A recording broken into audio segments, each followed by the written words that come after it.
ایک بات آپ نے کئی دفعہ سنی ہوگی، میرا بڑا دل کرتا ہے پھر سے اس کو دہراؤں۔ میں نے اسے سینکڑوں بار پڑھا ہے۔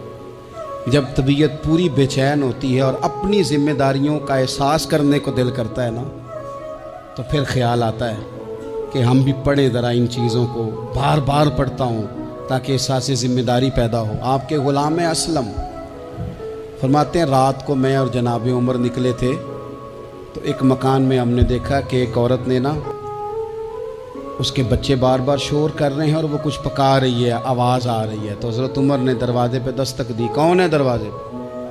کہا میں ایک غلام ہوں۔ حضرت عمر کہتے ہیں غلام ہوں؟ بہن کیا مسئلہ ہے، بچے کیوں رو رہے ہیں؟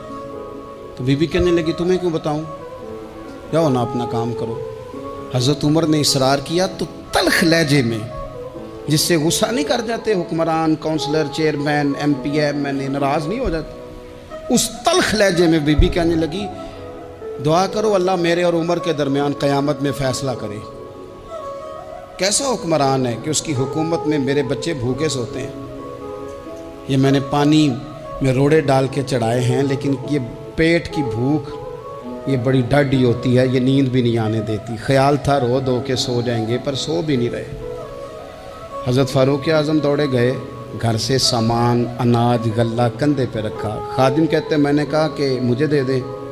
فرمانے لگے چل تو وعدہ کرنا قیامت میں بھی میرے بوجھ اٹھائے گا۔ کہ حضور نہیں، وہ تو میرے بس کی بات نہیں۔ فرمایا پھر مجھے کرنے دے۔ دوڑے آئے، اس خاتون کے دروازے پر لا کے وہ چیزیں رکھی۔ کہا بہن اگر تو پردہ کر لے تو یہ غلام نا آج کھانا پکا دے تیرے بچوں۔ پھر وہ گھی چڑھا کے، چینی ڈال کے، کچھ سامان پکتا تھا وہ کھانا پکایا۔ غلام کہتے ہیں جب پھونکے مارتے تھے تو داڑھی سے دھواں نکلتا تھا، آگ جلاتے تھے دھواں نکلتا تھا۔ پھر کھانا پکایا، پھر ان بچوں کو کھلایا۔ پھر حضرت عمر فاروق رضی اللہ تعالیٰ عنہ نا تھوڑے پیچھے بیٹھ گئے تو بچوں کے ساتھ اس طرح کی باتیں کرنے لگے کہ وہ ہنس پڑے۔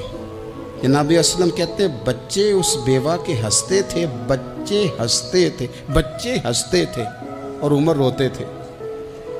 جب وہ ہنستے تھے تو فاروق روتے تھے۔ پھر وہ بچے آہستہ آہستہ لیٹنے لگے، اور جب وہ سونے کی طرف بڑھنے لگے تو حضرت عمر کہنے لگے بہن میں جاؤں؟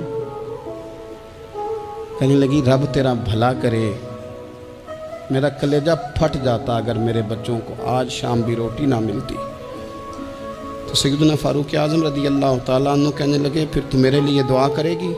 کہنے لگی میں دعا کرتی ہوں اللہ عمر کی جگہ تیرے جیسا کو نیک آدمی بٹھا دے۔ تو حضرت عمر کہنے لگے ایک چھوٹی سی گزارش بھی مان لو گی؟ کا کیا؟ فرمانے لگے کوئی یہ میری